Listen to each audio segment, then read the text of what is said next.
제가 지난 시간에 술하고 거리가 먼 분들에게 생기는 지방간, 그러니까 알코올성 독성이 아닌 다른 원인 때문에 생기는 비알코올성 지방간의 억울한 사연에 대해서 알려드렸습니다. 억울한 지방간이 생기는 이유 복습해 볼까요?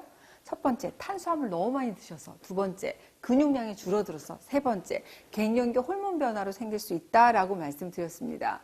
지방간이라면 절대 드시지 말아야 될 음식으로 포화지방, 정제 탄수화물이 많은 음식들 소개해드렸는데요. 그럼 도대체 뭘 먹으란 말입니까? 하시는 분들 많으실 것 같아요. 그래서 오늘은 지방이 쌓이기 쉬운 간 건강에 도움이 되는 음식 소개해 드리려고 합니다. 지방간이 있으신 분들 혹은 예방에 내가 좀 신경 써야 되겠다는 분들에게 꼭 드리고 싶은 말이 있어요.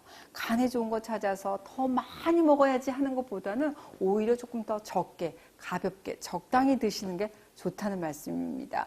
지방간의 발생은 비만하고 밀접한 관련이 있기 때문인데요. 비알코올성 지방간의 유병률을 보니까 대개 일반인의 한 10%에서 24%, 그러니까 비만인 사람의 58%에서 74% 정도가 지방간을 앓고 있다고 나와 있어요. 비만인 분들의 유병률이 훨씬 더 높다고 할 수 있죠. 좀 덜어내고 좀 적게 드시고 더 많이 움직이시면 지방간과 그만큼 멀어진다라고 생각하시면 좋을 것 같습니다. 그리고 당질 대사를 촉진하는 비타민 B1, 간세포의 재생을 촉진하는 비타민 B12를 충분히 섭취하시고 불포화 지방산과 단백질, 식이섬유 많이 드시는 게 좋습니다. 이 영양소들이 풍부한 음식이 뭘까요? 그래서 제가 준비했습니다. 오늘 4가지 소개해 드릴 겁니다. 지방이 쌓이기 쉬운 간 건강에 도움이 될 수 있는 음식 첫 번째, 양배추와 브로콜리입니다. 양배추와 브로콜리의 풍부한 인돌 성분이 지방간 질환에 도움이 될 수 있습니다. 미국과 중국의 연합연구팀이 올해 초에 국제학술지에 발표한 내용이기도 해요. 이 연구팀에서 20살에서 80세 중국인 137명을 대상으로 해서 혈중 인돌 수치, 비만, 그리고 간의 지방에 대한 어떤 생물학적 지표를 측정을 했습니다. 그리고 그 결과 체질량 지수, 우리가 BMI라고 그러죠. 이게 높을수록 인돌 수치가 낮았고 또 인돌 수치가 낮은 사람들이 간의 지방 축적이 더 많았다는 결과를 발표했어요. 쥐를 이용한 연구에서는 이 비알코올성 지방간 질환을 유도한 쥐에게 인돌을 이렇게 투여했거든요. 근데 그 결과 간의 지방 축적량이 줄어들었고 염증 수치도 낮아졌다는 결과를 발표했습니다. 뿐만 아니라 양배추, 브로콜리에는 글루코시놀레이트라는 항암 성분이 풍부해요. 비타민C와 함께 해독 기능을 하기 때문에 간의 독소 배출을 돕는 역할을 기대할 수 있습니다. 양배추와 브로콜리는 십자화과 채소에 속한다는 말씀드렸죠. 이 십자화과 채소는 간의 독소 배출뿐만 아니라 지방의 흡수를 줄여주는 그런 역할도 기대할 수 있기 때문에 지방간의 예방 그리고 관리에 도움을 받을 수가 있습니다. 글루코시놀레이트와 인돌 성분의 효과를 기대한다고 한다면 양배추는 가급적 생으로 드시는 게 좋다는 점 꼭 참고하시기 바랍니다. 두 번째는 부추입니다. 부추 하게 되면 간 채소다라고 할 만큼 간에 이로운 음식이에요. 부추는 왜 알싸한 맛을 내잖아요. 황화알릴 같은 황화물이 간의 해독작용에 굉장히 중요한 역할을 합니다. 간 독소 분해하고 나오는 찌꺼기, 또 인체에 해로운 활성산소를 없애는 데 도움을 줘요. 부추에 풍부하게 들어있는 베타카로틴도 활성산소를 제거하고 간 해독작용에 도움이 되는 그런 성분이라고 할 수 있습니다.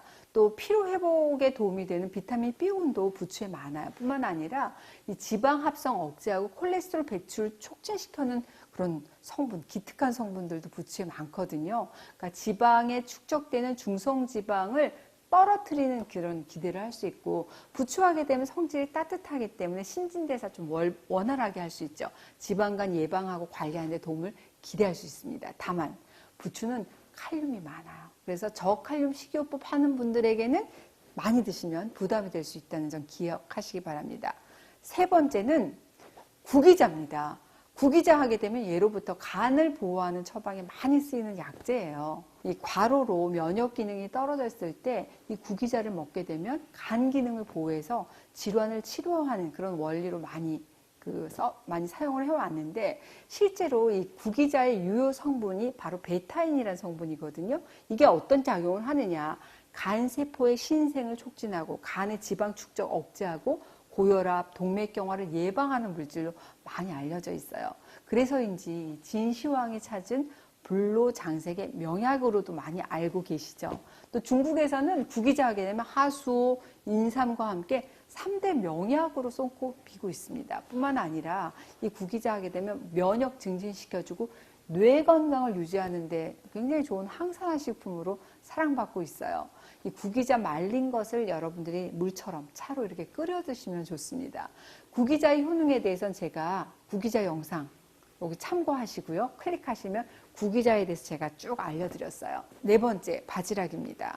바지락은 단백질이 많아요. 우리나라 식단의 가장 큰 문제가 단백질이 부족해질 수 있다는 점인데요.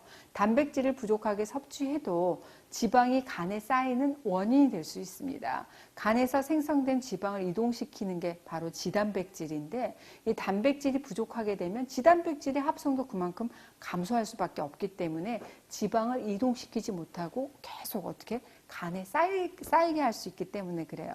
바지락이나 전복에 풍부한 필수 아미노산 이 메티오닌 성분은 간에서 합성한 지방을 운반해서 간에 이 지방이 축적되는 것을 예방해주고 뇌, 심장, 신장의 혈액순환을 돕는 그런 역할을 합니다. 뿐만 아니라 간의 해독작용을 돕기도 하는데요. 우리 몸에 독성 물질이 계속 증가하게 되면 이 메티오닌은 글루타치온의 전구 물질이죠.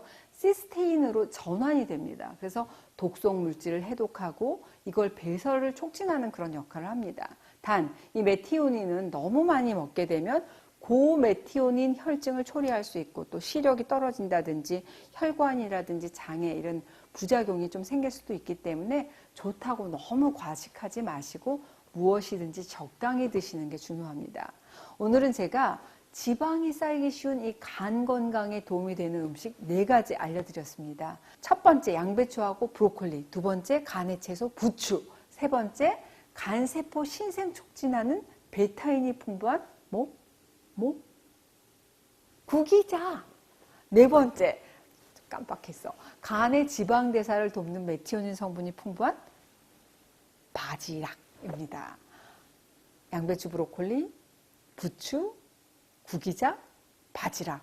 시원하게 바지락으로 국물 내고 부추 가득 얹어 갖고 드시면 진짜 맛있잖아요. 어우, 점심은 이걸로 먹어야겠어요. 생양배추 쌈까지 곁들이시면 더 좋습니다. 그리고 식사 후에 구기자 차로 입가심하게 되면 퍼펙트 건강 식사가 될 수 있습니다. 건강한 간 식사네요. 간 식사. 간 건강 식사죠.